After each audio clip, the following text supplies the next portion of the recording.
VAX is really about some of the crops that we've always known are critical to us as Africans, but we've really never made good value of them, like beans.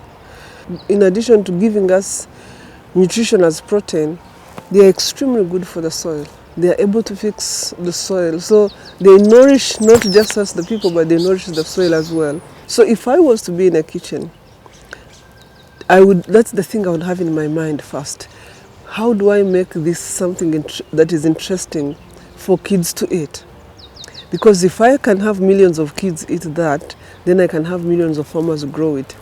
I would be looking to make an ice cream from a VAX crop, from chickpea, from cowpea, from beans. That's what I would be trying to do.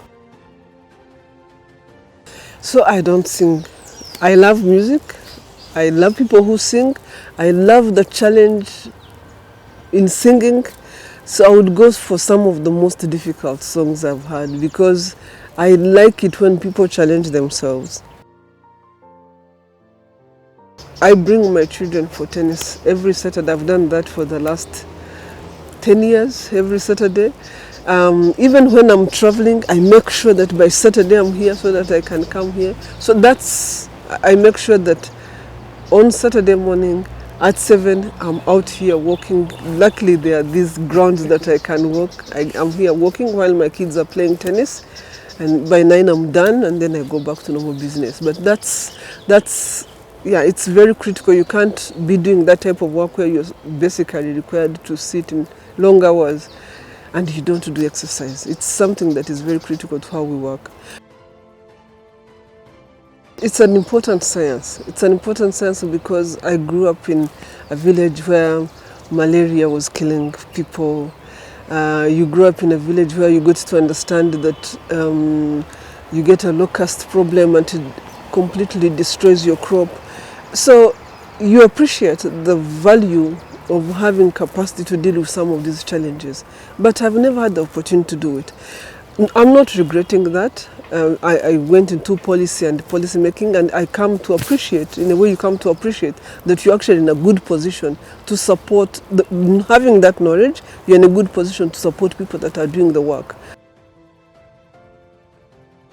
Of course, one day when I have the time, I will. I think I should. I think I owe it to myself. I owe it to anybody who I've worked with.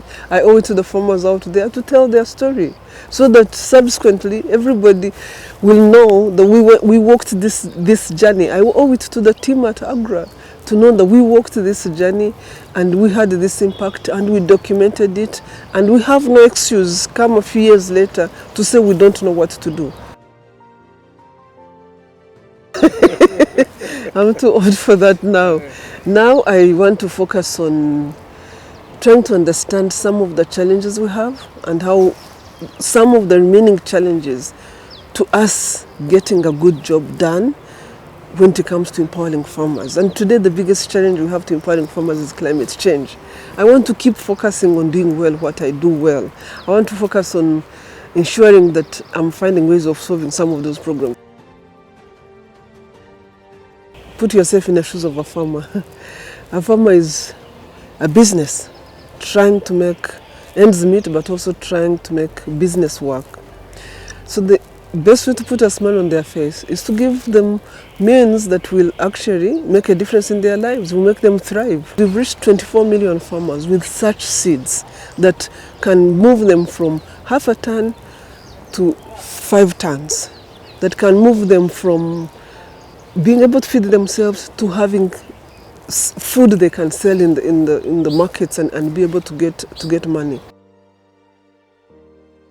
People need to work together rather than create systems where you're wrong and I'm right, or I'm right and you're wrong. We need to find common ground and have conversations that allow us to discuss what's working and what's not working. There's nobody who's figured out everything. There are things that you do and they are working, and there are things that you do and you're learning, and there are things that you do and you need to stop doing. So we need, even as agro, we need to understand and put that in context. So for those, I would say, let's find the spaces for conversation. We've done incredible work in the last 10 years. We've worked very hard. We found ways of working together. I remember my first few days at Agra, people used to tell me, oh, Agra is not a great partner. Agra goes it alone. Agra has made an effort to find partners, to partner with people, to try to understand how people work, to try to understand how best to work with people. It's not an environment that encourages partnerships. I've come to learn that.